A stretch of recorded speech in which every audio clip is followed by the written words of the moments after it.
ومن أحسن قولا ممن دعا إلى الله وعمل صالحا وقال إنني من المسلمين.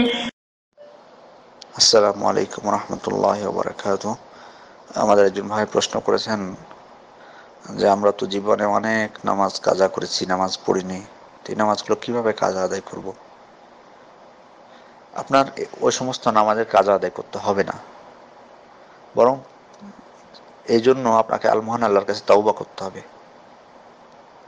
মহান আল্লাহর কাছে তওবা করতে হবে, এখন থেকে প্রতিজ্ঞা করতে হবে যে আমি আর নামাজ ছাড়বো না। দৃঢ় প্রতিজ্ঞা আপনার অন্তর থেকে যে আমি আর নামাজ ছাড়বো না।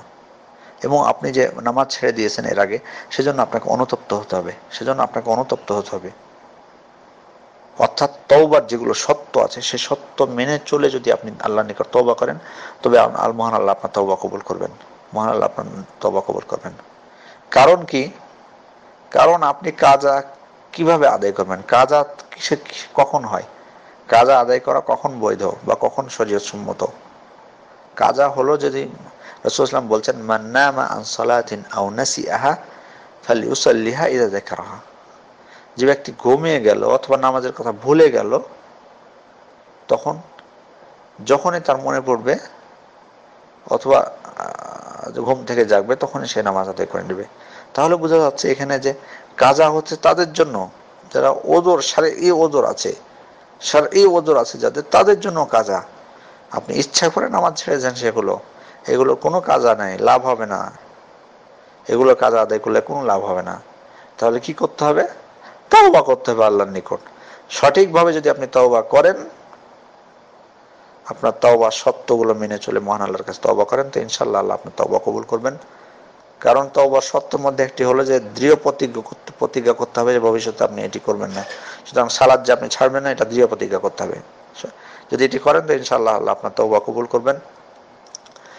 কারণ সালাত ফরজ করা হয়েছে মুমিনদের উপর নির্দিষ্ট সময়ে। ইন্নাস সালাতা কানাত আলাল মুমিনিনা কিতাবাম মাওকুতা। নিশ্চয় নামাজকে মুমিনদের উপর নির্ধারিত সময়ে ফরজ করা হয়েছে। আর নির্ধারিত সময় আল্লাহ রাসূল স্পষ্ট বর্ণনা করে দিয়েছেন, পবিত্র কোরআনেও এর বর্ণনা এসেছে। তো এই নির্দিষ্ট সময়ে কেউ যদি ইচ্ছা করে আদায় না করে ছেড়ে দেন, তাহলে তার জন্য কাজা নয়, তার জন্য কাজার কোনো সুযোগ থাকে না। তিনি এজন্য পাপী হবেন, তাকে সেজন্য মহান আল্লাহর কাছে তওবা করতে হবে। ইচ্ছা করে নামাজ ছেড়ে দেওয়ার কোনো কাজা নেই। কাজা হলো তাদের জন্য যাদের ওযর আছে, শারঈ ওযর আছে। যেমন হাদিসে স্পষ্ট বলা হয়েছে, ঘুমিয়ে গেল অথবা ভুলে গেল। যাই হোক, আমরা যেন যদি এরকম ভুল কারো হয়ে থাকে, তাহলে আমরা সব মহান আল্লাহর কাছে তওবা করব এবং ভবিষ্যৎ যেন এরকম না হয় সেজন্য দৃঢ় প্রতিজ্ঞ থাকবো। মহান আল্লাহ আমাদেরকে যেন নামাজি হওয়ার মতো নামাজি বানান, সেই প্রার্থনা করি তার নিকট। আমিন। আসসালামু আলাইকুম ওয়া রাহমাতুল্লাহি ওয়া বারাকাতুহু।